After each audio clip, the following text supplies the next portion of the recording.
Hey. Oh shit, is all this popping now? Ladies and gentlemen, how are you guys doing? My name is Omar Clark, creator behind OMQ. Welcome this, the very first OMQ Talk 1 with the lovely Ms Nyima Dia. Now, why is it that I'm going to have this conversation with Nyima in the morning? Well, apart from the fact that it's not necessarily a bad thing to have a conversation with someone, who is very beautiful. So that's the first thing. Thank you. There are worse ways to spend your morning, no? And but I mean, on a serious note though, Nyima, she's American, but she has made the decision to move to Africa. It's a decision she told me about probably about a month ago. So once we started this particular part of OMQ, which is the videos, so I figured I'll ask her kindly if she minds sharing her story, and she graciously accepted. So thank you, ma'am. My pleasure. Okay, all right, cool, great. Right, so what we just want to know is just a little bit about yourself and what led to your decision to move. Such a big question. Well, first, as you know, I'm Nyima Dia. I have social media networks, and that's pretty much my brand. I love it. I love what it represents, and it's all part of me and moving to Africa. And what's the other question? Why? Why? Oh, yeah, in a nutshell. In a nutshell. Yeah. I believe it is the better choice than to stay here in America. Okay. Continue. You can summarize. So, okay, so the better choice meaning for me, my color, what I represent, my ancestors and all that, I feel like I can learn more from my environment, and we all learn from our environment, whether we're trying to learn or not. You're going to pick up things that may be positive, may be negative, and I actually want to go inside of a culture where people look more like me every single day and get energy from that. And in that sense, Africa was the best choice. I had some other options initially, and Jamaica. I love Jamaica. Okay, I see you. Okay, continue. Yeah, I love Jamaica. So when I tell you I love Jamaica, it's just like, woo. So if I probably had like really good money, I would probably already have been in Jamaica, like from at least 2017, I'd have already been in Jamaica. So obviously didn't have the money I needed. I thought I needed to be in Jamaica. So I stayed here in America. But as things started to evolve with society and what's going on right now, with all the restrictions, it's like, okay, always do it. If you're going to be here with these restrictions, and if you had the same exact restrictions somewhere else, where would you rather, my allergies, where would you rather have these restrictions at? So I said, definitely not here. Okay. So Jamaica was it. Still was like Jamaica at the beginning of the year, and then spoke to a good friend, and he was like, why not Africa? Okay. And I was like, you know what? Why not? Let me look into that, because I felt like I wasn't even knowledgeable to tell him yes or no. So I don't like to speak on anything that I don't feel like I have knowledge on. So I said, let me get back to you. I have to do some research. So after I did the research, I was like, whoa, I should have did this research years ago, because I would have been in Africa in 2016. Okay. Maybe 2017. So yeah. Okay, well, thanks for sharing. I'll actually share what I said to you the first time you told me that you were thinking of moving. And if you remember what I said to you was, I can see that you are embarking on a journey that you believe that there's something that you need to find. And certainly wish you all the best for that. And as it relates to Africa, I mean, I worked there for 2 years, and oftentimes I'm in Nigeria too, specifically. So I'll take this opportunity to pick up anybody that I work with at Capitan Helicopters in Lagos, in Port Harcourt, and in Warren. So often I'm asked, "What do you think of Nigeria?" or "How do you describe Nigeria?" And I've always given the same answer.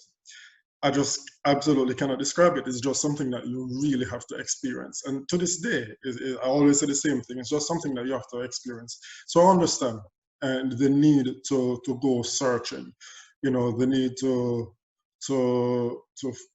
find answers, to find yourself, and we all do it in different ways. Your decision obviously may not work for somebody else, and it's important that anybody who listens to you or watches this podcast, this video, understands that as well. That right, we all have different test papers in this classroom of life.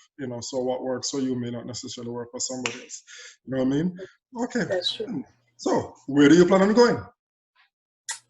Woohoo! Good question. So originally it was going to be Tanzania. Okay. East Africa. And my soul was just like, Tanzania definitely resonates with my personality. And I was like, I'm there. How so? Tell us about the resonation of Tanzania, or tell us about Dia's personality, either one. What I liked about Tanzania was a little bit of Dar es Salaam. That's their, like, I guess, capital city or whatever. Don't quote me. And then Arusha is like 10 hours away, like in the mountains.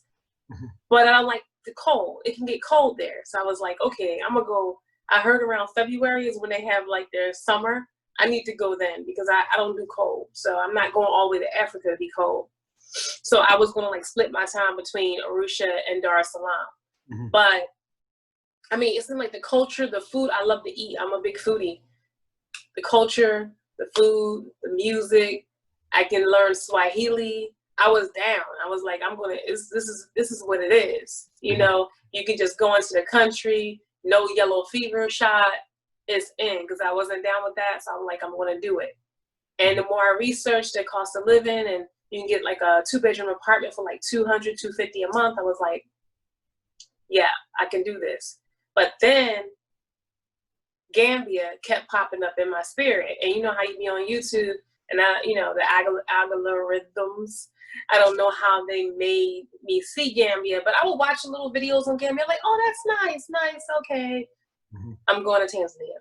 That's nice. Maybe I'll visit later. It kept popping up, and I said, okay, Dia, pause. You gotta go check this out. Like, you gotta really investigate, learn outside of YouTube, learn what's up with Gambia. And the more I learned, I was like, yo, we can move next week to Gambia. Like, this is going to poppin'. But then Gambia went under lockdown, and I'm like, no. So once I was definitely going to Gambia, they went under lockdown, and now they're kind of not on lockdown. I don't know. They released, I don't know. But I bought my ticket already, and Senegal's been open for months, so I'm going to Senegal, which is the gateway to Africa. How ironic. I know a lot of people would disagree with that, but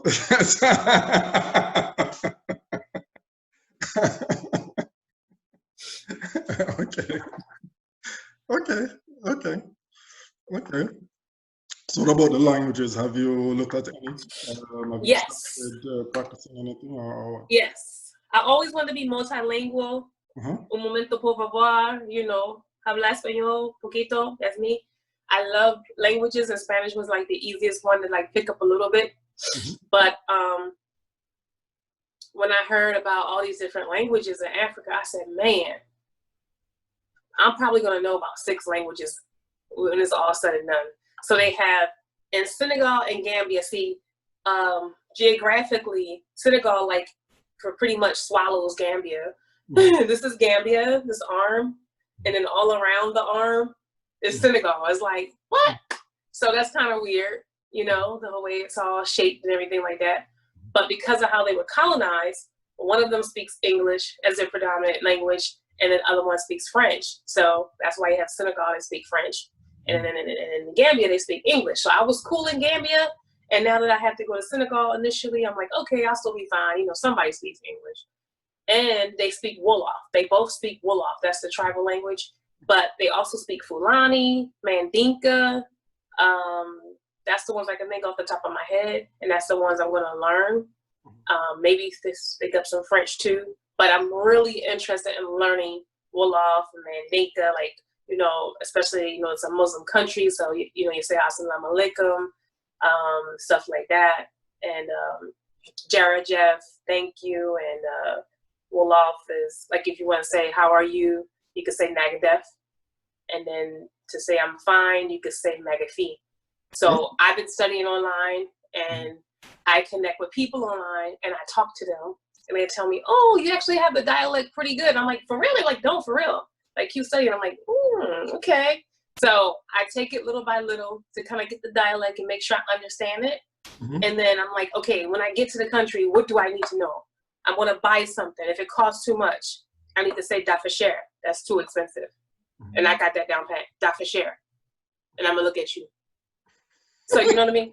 So I don't need to know a whole lot.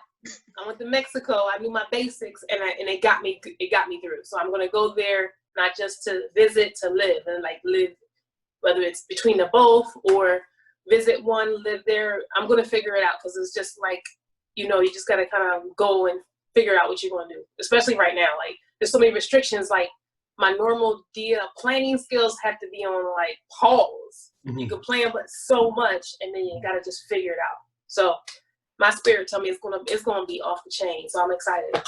Okay, all right. So are you making this journey alone? I am bringing my daughter. Woo! How old is your daughter, may I ask? She is 17. Just turned 17 in May. So how is that going? That's quite a transition. I mean, what's her, and please, you know, be 100% truthful. I'm just kidding. But yes, be truthful. What's the question about her? What's her, I mean, what's her take on it? How does she feel about it? You know? She loves it. That girl is, you ever see the movie Jumper? Jumper. The guy he has, he jumps from one time zone from one to the next? He can jump from anywhere in the world. He can jump inside of a safe, take the money, jump out. He can jump anywhere in the world. Okay. She would be that person. She would jump. Okay. And she talks a lot about it in our video at Nyima Dia. She is the one 17 and moving to Africa.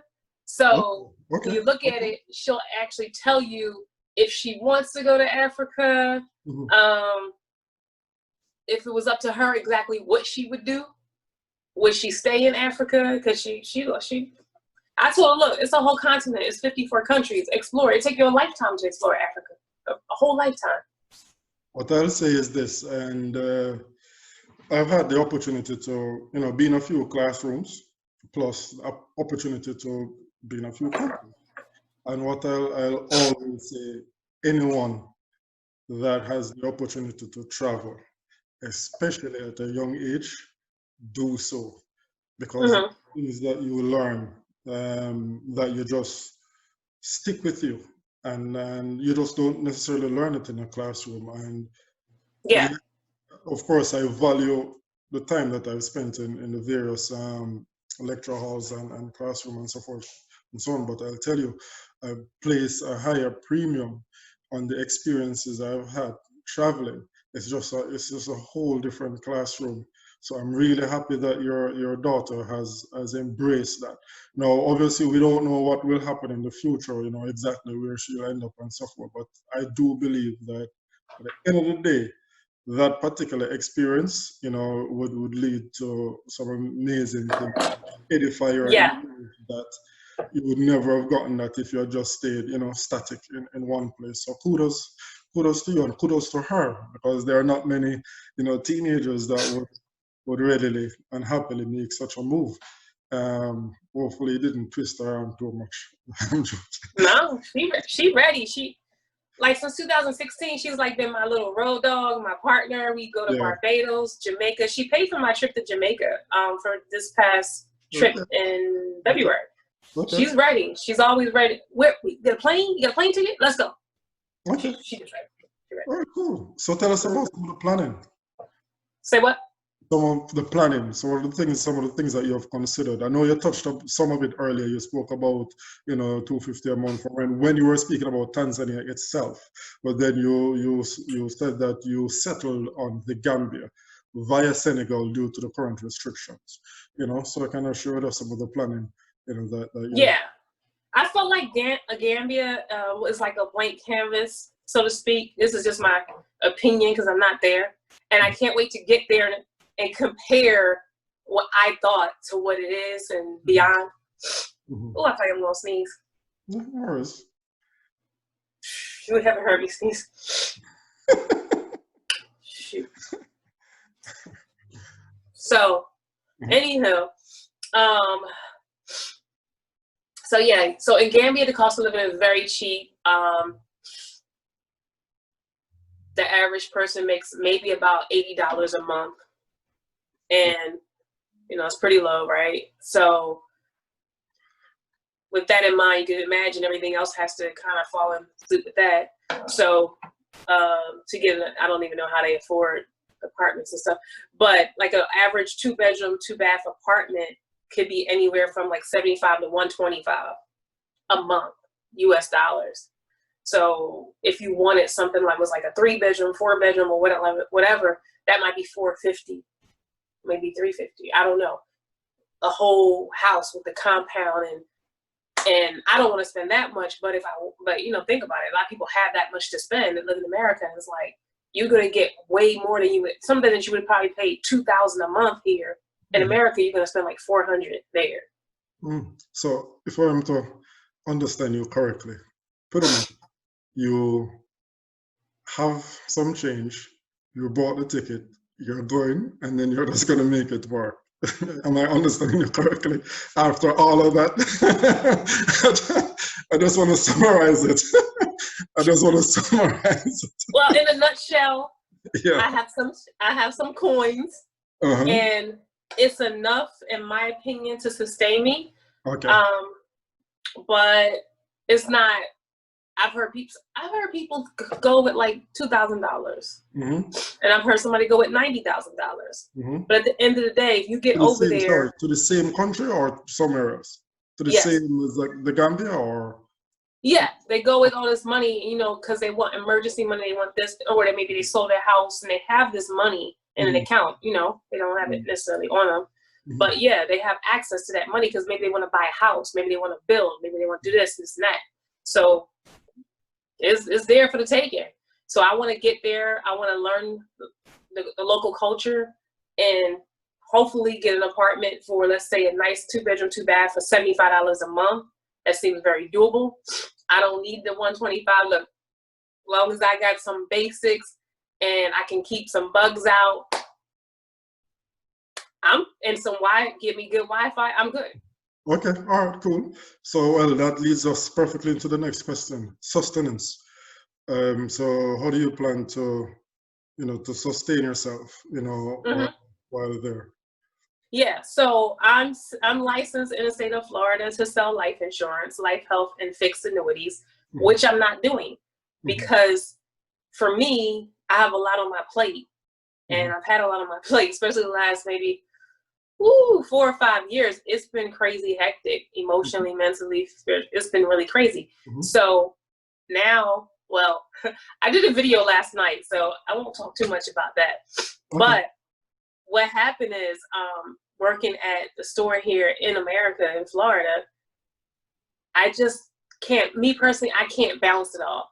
But I do have my skills. I have my license. So when I get over there, I can literally sign on to Skype, call back to America, call my clients, enroll them over the phone, email them whatever. They can do like signatures online, and boom, they're covered. So I can make US dollars abroad. Ah, okay. So pretty much you're going to be working from home, mind you, in another continent, in another hemisphere, but you're going to be working from home. Right, but I'm not looking at, people say, oh, you can make so much money doing that.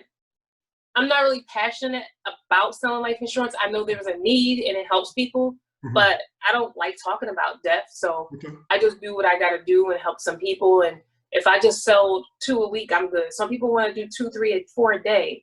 I'm good with 2 a week because that could bring me like 600 a week, which makes you rich in the Gambia. Okay, all right, cool. So is there, well, you said that you will do what you need to do to sustain yourself, and that's where the online insurances come in. Yeah. So is there any, what's your passion? I mean, I'm assuming that you're going to be doing something apart from that you actually. Right. I'm an artist. Okay. So Go on. I love to paint. Okay. I love to sing in the shower. Well, it looks as if you're in the bathroom, so close enough, then we can probably. You're near my stage. Yeah. So I do abstract artwork, and it's really cool. And my passion behind that, oh my God, this is the coolest part. My passion behind that, which started with the idea here in America that never jumped off the ground, and it's cool. But I can't wait to get over to the motherland to do this. And what I want to be able to do is to start art classes for children. Number one, I love kids. Number two, adults. They don't listen. They don't listen. They don't want to listen. So I love the kids. The kids be like, they never did before. I need to take this water and pour it into here. They're going to say, yes, auntie. My mom be like, why I got to do that? So I'll have a lot of patience. I have patience differently for kids than I have for adults. So I'm going to do that. And then if it's a low income family or whatever, they just can come to my class, you know? And then the people that can afford, they can give me donations or whatever. I'll sort all that out. But my goal is to definitely have art classes in the community and then maybe teach English as well. Because even though they do speak English in Gambia, they speak Wolof and Bandink and all that first. They don't learn English until they go to school. Okay. So I could be English teacher So in this art class. So what type of art do you produce? Abstract. That's what I was saying. I do abstract art. All right, cool, fantastic. So when do you plan on leaving? Do you really want to know? Today is Saturday the 12th, and I leave on Thursday morning. Oh, you mean Thursday the 16th or the 17th? Yeah. Okay. What time is the flight? No, you don't have to answer that. My flight is at 5 a.m. Okay, all right. Okay. Wow. That is actually fantastic. Well, clearly, you have defined in this period, the journey that you'd like to take, for reasons which are personal to you and your family. You and your daughter have decided to embark on this soul searching and this personal journey. So, hey, congrats to that, girl. I'll encourage anybody, if there's something within you that you believe that you'd like to explore, you only have this one life, so when you're on that deathbed, to be honest with you, you want to be able to actually answer that question. Did you actually try to do, what you really wanted to do? You know what I mean? If you say yes, guess what? I theorize that you'll probably have a smile on your face regardless of the outcome. So guess what? For that. When you said that made me think of a moment I had a little while ago. And I asked myself, when it was like getting hard and all the roadblocks kept popping up with me actually getting to Africa, whether it was because of all the restrictions or money or whatever was going on. And I said, okay, yeah, you really want to do this? I'm like, yeah, I really want to do this. And then I said to myself, I don't know if I'm gonna die today or in like 70 years from now, but either way, do I want to die here on this soil? And I said, nah, I don't want to die here. So once I realized I didn't want to die here, I knew I had to go. Okay, that's an important point because, and it's important, and I said it earlier, that everybody has their own journey. Dia's journey may not be mine, it may not be yours. My journey may not be yours, or maybe Dia's. So what's important is that you find what is yours, and then you try and fulfill that, in this period, as I've said several times and throughout some of my podcasts and persons who have spoken with privately, in this particular venture, it brings a certain joy and reward when you're actually going on a path, exploring something that actually means something to you. So for you and your daughter in this moment, it is this particular journey. So, you know, many congratulations to that. Thank you. And especially, and I'll say it again, especially for your daughter, you know, 17 years and crossing the Atlantic. I know people that are 60, you know, living in the States, in Canada, you know, and they've never left their state, you know what I mean, much less left their country. And one of the things I've learned, as I said, I've, you know, been fortunate to have been a few places. The conversation, the nature of the conversation, the quality of the conversation is always different when you're speaking with persons who have traveled, persons who have That's true. Persons from different geographic, local, you know, different cultural, different, you know, ethnicity. It's just a higher quality, bit more edifying experience. And I'm really thrilled that your daughter at 17 is getting the opportunity to actually explore that. The results will be fantastic, you know, I believe so. So congratulations, both of you, for that. Thank you. Yes. I know that, you know, you have your savings and you're going and you say, okay, we're going to do this. You have some plan, you know, you can do your insurance online, and you have your passion that you're going to pursue, which is art. So heartiest congratulations again. You know, I would really like this opportunity to publicly ask you, you know, if a couple months down the line, if we could do this again, so that you can, you know, for persons who are watching who are probably curious, say, hey, I wonder how is this Dia doing? You know, That part. we can do that again. You know what I mean? But congrats, and really thank you, and I appreciate the time you've taken for this. Thank you.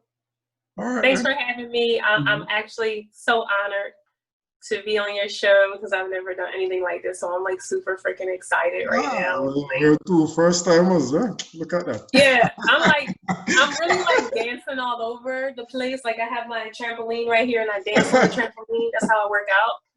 And I just like want to go dance on my trampoline right now. Okay, all right, I'll stop recording. I need to record it. I do need to record it. Wait a minute. No, you're busy because you're going on Thursday, you know. So yeah, I'm about to go and take the test, the PCR test, to make sure I'm clean. I can fly to Senegal. Okay. So I think I might do some video footage for that for the channel. We'll see. Okay then. All right, cool. So thank you, and thanks guys for watching, and see you next time. Cheers. Bye.